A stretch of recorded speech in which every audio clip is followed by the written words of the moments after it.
बिस्मिल्लाहिर्रहमानिर्रहीम। अस्सलामु अलैकुम। शाबानुल मुअज़्ज़म को हुज़ूर अकरम सल्लल्लाहु अलैहि वसल्लम का महबूब और पसंदीदा महीना कहा जाता है। आप सल्लल्लाहु अलैहि वसल्लम ने फरमाया, शाबान मेरा महीना है और रमज़ान अल्लाह ताला का महीना है।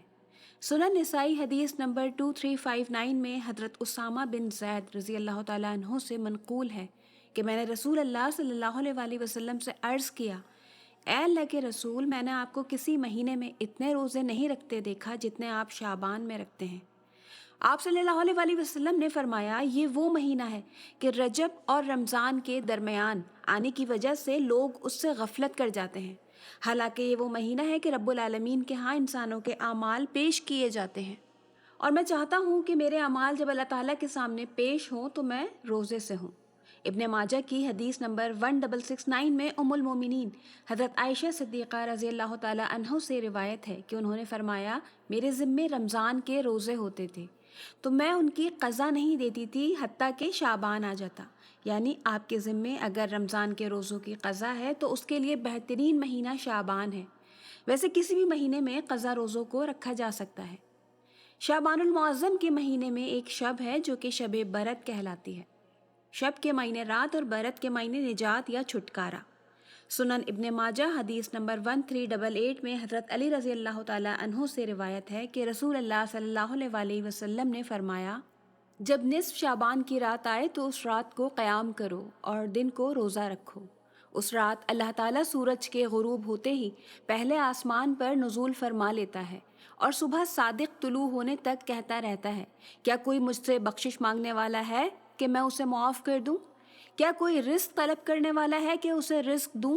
क्या कोई किसी बीमारी या मुसीबत में मुब्तला है कि मैं उसे आफ़ियत अता फरमा दूं?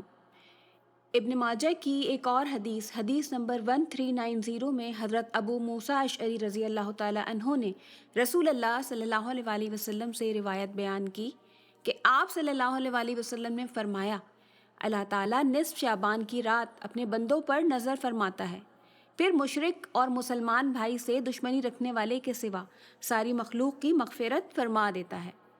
शाबान की फ़जीलत के हवाले से इब्ने माजा में एक और हदीस नंबर 1389 हज़रत आयशा सिद्दीक़ा से मरवी है। हज़रत आयशा रज़ी अल्लाह ताला अन्हा से रिवायत है, उन्होंने फरमाया, एक रात मैंने रसूल अल्लाह सल्लल्लाहु अलैहि वसल्लम को घर में ना पाया। मैं आपकी तलाश में निकली तो देखा आप बकी में हैं और आपने आसमान की तरफ सर उठाया हुआ है। जब मुझे देखा तो फरमाया, आयशा, क्या तुझे ये डर था कि अल्लाह और उसका रसूल तुझ पर जुल्म करेंगे? हज़रत आयशा रज़ी अल्लाह ताला अन्हा कहती हैं कि मैंने अर्ज़ किया, मुझे ये खौफ तो नहीं था, लेकिन मैंने सोचा शायद आप अपनी किसी और ज़ौजा मोहतरमा के यहाँ तशरीफ़ ले गए हैं। तो आप सल्लल्लाहु अलैहि वसल्लम ने फरमाया, अल्लाह ताला निस्फ शाबान को आसमान दुनिया पर नज़ूल फरमाता है और बनु कल्ब की बकरियों के बालों से ज़्यादा लोगों को मुआफ़ फरमा देता है। बनु कल्ब का हवाला इसलिए दिया गया कि उस वक्त अरब में सबसे ज़्यादा बकरियां बनु कल्ब के कबीले में होती थीं। इस माह मुबारक की एक और इम्तियाज़ी खुसूसियत ये है कि तहवील क़िबला का हुक्म भी इसी शाबान के महीने में नमाज के दौरान हिजरत के 16 माह बाद हुआ था। ये बाबरकत महीने दरअसल अल्लाह ताला की तरफ से चांसेस होते हैं बख्शिश करवाने के लिए और अल्लाह ताला की तरफ पलटने के लिए, और बेशक खुशनसीब हैं वो लोग जो इन रातों का हक़ अदा करते हैं और अपने रब से बख्शिश, रहमत और खैर तलब करते हैं। दुआ है अल्लाह ताला हम सब को सुन्नत पर चलने और अमल करने की तौफीक अता फ़रमाए और ईमान पर ही ख़ात्मा फ़रमाए, आमीन। वीडियो के बारे में कमेंट सेक्शन में अपनी राय का इजहार ज़रूर कीजिएगा। मज़ीद ऐसी वीडियोज़ के लिए चैनल को लाइक और सब्सक्राइब करना ना भूलिएगा। अल्लाह हाफ़िज़।